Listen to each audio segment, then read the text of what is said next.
En esta última sesión del estudio de los sistemas de ecuaciones lineales vamos a relacionar las transformaciones lineales que introdujimos en la sesión anterior con transformaciones geométricas que se utilizan en muchas aplicaciones, muchas de ellas relacionadas con tratamiento de imágenes, que se utiliza en ingeniería biomédica, la clasificación de funciones, eso es un tema importante, el saber las propiedades de una determinada función, y veremos alguna otra aplicación de estas transformaciones.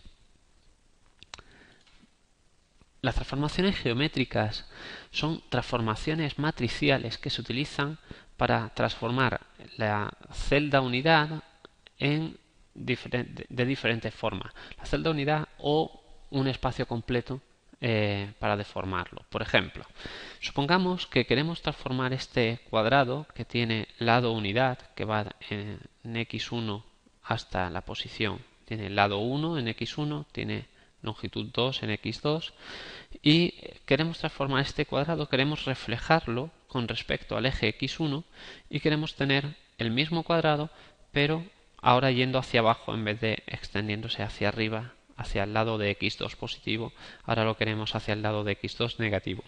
Lo único que tenemos que hacer es multiplicar cada punto de este cuadrado por la matriz 1, 0, 0, menos 1. Vemos, por ejemplo, si yo aplico esta matriz al punto 1, 0, el punto se queda sin moverse, puesto que al multiplicar esto por 1, 0 me queda de nuevo 1, 0. Sin embargo, si yo aplico esta matriz al punto 0, 1, es decir, multiplico esta matriz por el vector 0, 1, el resultado es el 0 menos 1. El extremo, esta esquina del cuadrado, se me transforma en esta otra esquina del cuadrado. Y de hecho, cualquier punto de este cuadrado se transforma en su espejo con respecto a x1. Esta es una matriz que se llama una matriz de mirroring con respecto al eje x1. Si lo quiero hacer con respecto al eje x2, pues esta será la matriz de mirroring. Si lo quiero hacer con respecto a este eje, pues esta será la matriz de mirroring. Esta realmente lo que está haciendo es una traspuesta de la matriz del cuadrado. Lo estamos representando con el cuadrado, pero se puede aplicar a cualquier punto de R2. Si quiero reflejar con respecto a este punto, pues esta sería la matriz de mirroring. Si quiero reflejar con respecto al origen, esta es la matriz. Este punto, vemos como el 1, 0 se me va al menos 1, 0. El 0, 1 se me va al 0 menos 1 y cualquier punto aquí se viene a su espejo con respecto al origen. Tenemos más matrices, por ejemplo, si quiero estirar en una de las direcciones, en la dirección de x1, pues lo que haría será poner una k mayor que 1. Si lo que quiero es comprimir en la dirección de x1, pues pondré una k menor que 1. Si quiero hacer compresiones verticales o extensiones verticales, pues será lo mismo, solo que la k ahora la ponemos en la segunda componente. Esto se llaman matrices de escalado. Puedo hacer deformaciones, este tipo de deformaciones se llaman shears. Puedo hacer un shearing horizontal, puedo hacer un shearing vertical. Aquí vemos diferentes posibilidades en función de que k sea menor que 0, k sea mayor que 0, etcétera. Todo este tipo de deformaciones aparecen mucho en el tratamiento digital de imágenes, que es una de las piezas fundamentales de la ingeniería biomédica para poder analizar datos que salen de los diferentes dispositivos médicos. Podemos proyectar el cuadrado sobre un segmento. Esa proyección se consigue con esta matriz. Podemos hacer proyecciones verticales y podríamos del mismo modo dar multitud de transformaciones geométricas. Estas serían las más importantes. El siguiente punto sería clasificar esas funciones que hemos definido como transformaciones lineales, clasificarlas poniéndoles los siguientes adjetivos. Sería analizar si una función o si una transformación es sobreyectiva, inyectiva o biyectiva. La importancia que tiene es que hay determinadas operaciones que solamente se pueden invertir si la transformación es biyectiva. Las transformaciones sobreyectivas no se pueden invertir, las transformaciones inyectivas sí. Una transformación es sobreyectiva si para cada punto del codominio existe al menos un punto del dominio del que viene. Por ejemplo, este punto proviene de este proviene de este proviene de estos dos. La condición de ser sobreyectiva es que provenga de alguien, pero no que provenga de solo un punto. Luego puede haber dos puntos en el dominio que transformen en el mismo punto en el codominio. Una función es inyectiva si para cada punto del codominio existe a lo sumo un punto del dominio que transforma en ese otro punto del codominio. O sea que cada imagen proviene a lo sumo de un punto del dominio. Y una transformación es biyectiva si es sobreyectiva e inyectiva al mismo tiempo. En el siguiente ejemplo vemos de forma gráfica qué significa el ser sobreyectivo. Ser sobreyectivo, esta aplicación no es sobreyectiva, puesto que cogemos un dominio entero y lo mapeamos en un subespacio, en un subconjunto del codominio del dominio de salida. Sin embargo, si mapeamos todo el dominio de entrada en todo el dominio de salida, entonces sí es una aplicación sobreyectiva. Aquí lo que estamos viendo son ejemplos de inyectividad. Esta aplicación no es inyectiva, puesto que hay puntos que provienen de varios puntos del dominio. En concreto, el 0, sabemos que si es una transformación lineal siempre vendrá del 0 y en caso de no ser inyectiva provendrá además de otros puntos del dominio que también mapean en el 0.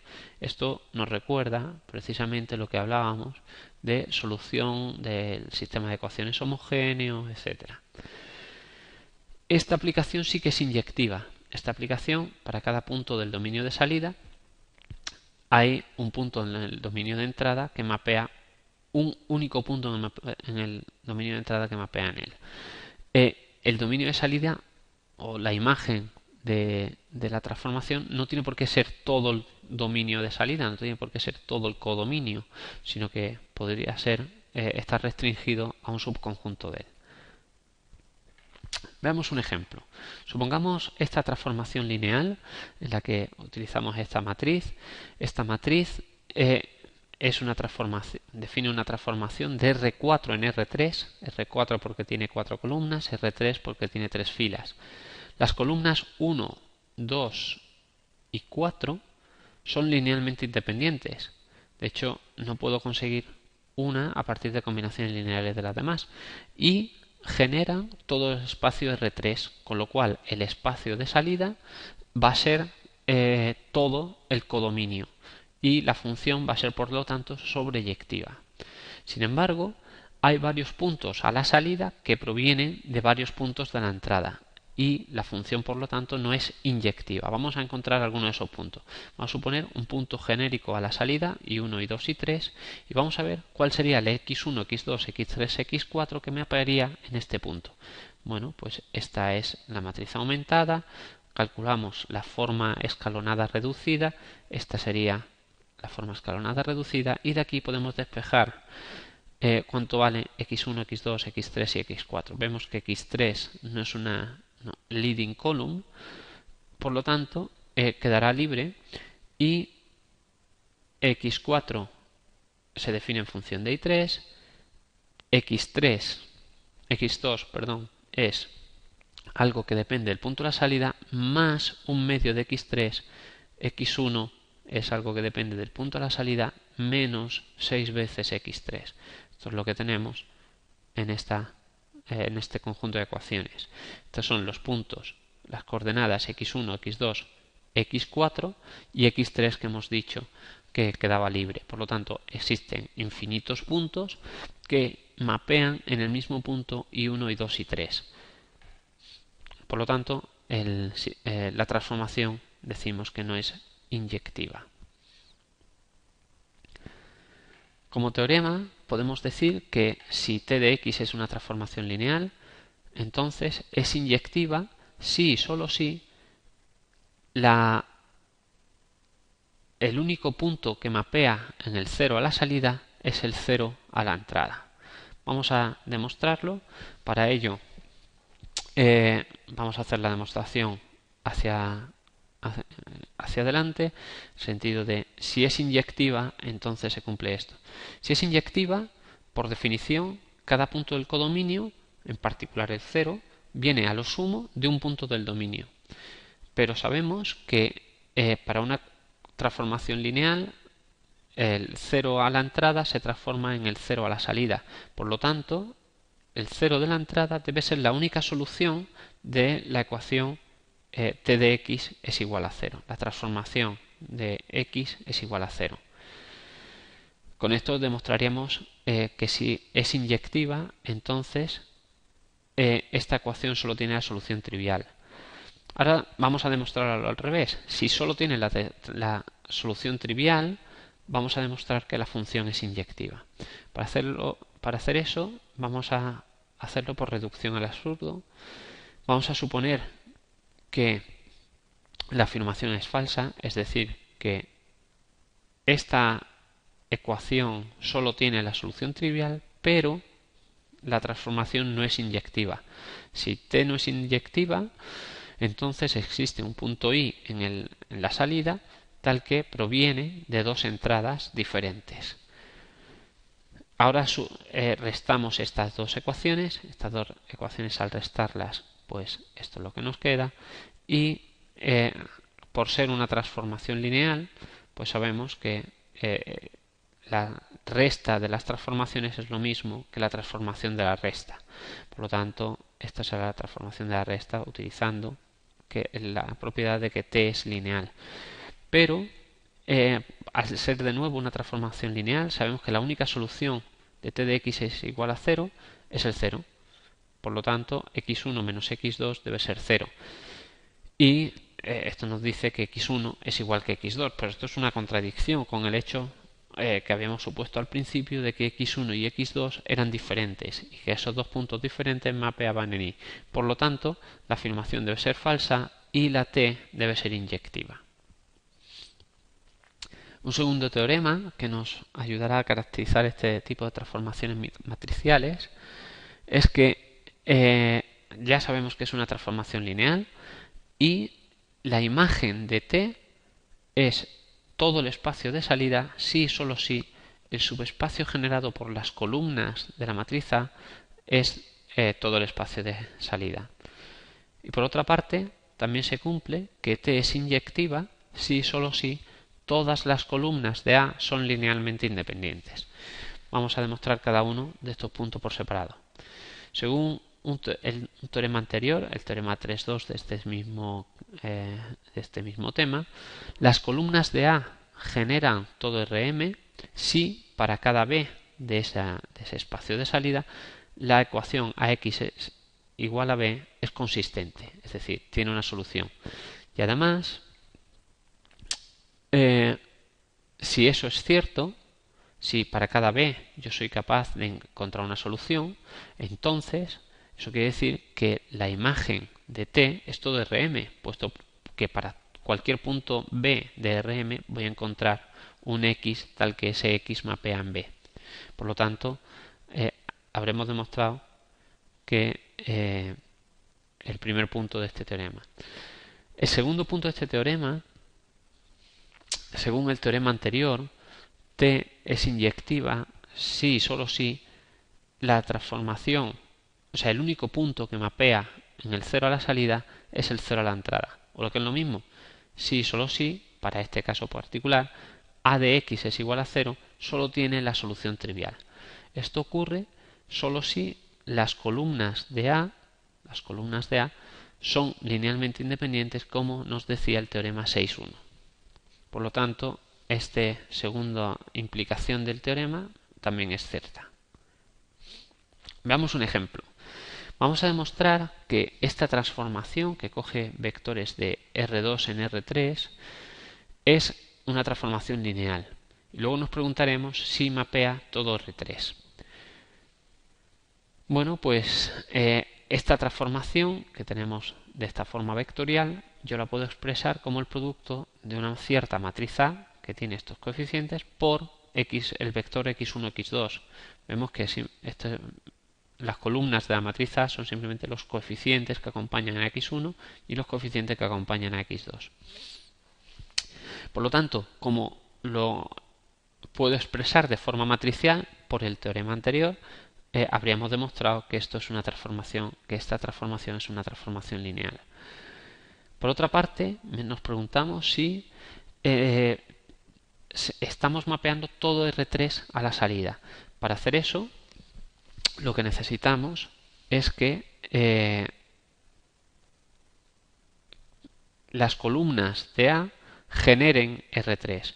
Pero para que las columnas de A generen R3, es cierto que estas dos columnas son linealmente independientes, porque no son múltiplos la una de la otra, eso lo vimos en alguna de las sesiones anteriores, pero no pueden generar todo R3, puesto que con dos vectores no puedo generar R3. Para generar R3 necesito al menos tres vectores linealmente independientes. Por lo tanto, la aplicación no puede ser sobreyectiva y no habría vectores de R3 para los que no encuentro un vector en R2 que mapee sobre ellos. Para practicar todos estos conceptos, pues se recomienda la realización de todos estos ejercicios. Por último, vamos a ver más aplicaciones, especialmente de estas transformaciones lineales que hemos introducido en el último momento. Esta sería una aplicación en la que intentamos construir una dieta en la que tenemos una información nutricional para la leche desnatada, para la harina de soja y para el suero de la leche. Para cada uno de estos ingredientes, pues tendríamos el contenido en proteínas, carbohidratos y grasas que tendrían 100 gramos de ese ingrediente. Y según un estudio, se desea o se recomienda que la cantidad de proteínas que se ingiera al día sea 33 gramos, de carbohidratos sea 45 gramos y de grasa sea 3 gramos. Bueno, pues lo único que tengo que ver es qué cantidad de cada uno de estos ingredientes necesitamos para conseguir estas cantidades nutricionales a lo largo de un día. Lo que tengo que hacer es coger estas columnas, ponerlas como columnas de mi matriz A y decir que cuál es la combinación lineal de estas columnas tal que esos pesos combinados con estos vectores me den la cantidad nutricional que necesito a lo largo de un día. Este sería este sistema de ecuaciones. Este sistema de ecuaciones, si calculamos la forma escalonada reducida, tendríamos este resultado.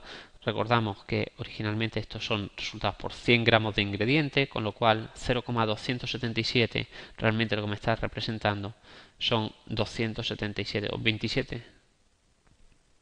277 gramos. 27, aquí hay una errata también, 27,7 gramos de leche desnatada, 39,2 gramos, etcétera. La segunda aplicación es sobre un concepto que se llama ecuaciones en diferencias. Las ecuaciones en diferencias son una herramienta utilísima para modelar sistemas dinámicos. La veréis en la asignatura correspondiente de segundo. Y aquí lo que presentamos es una idea muy sucinta sobre cómo se trabajan con ellos. Veremos que es una transformación lineal del estilo de las que hemos definido como transformaciones matriciales.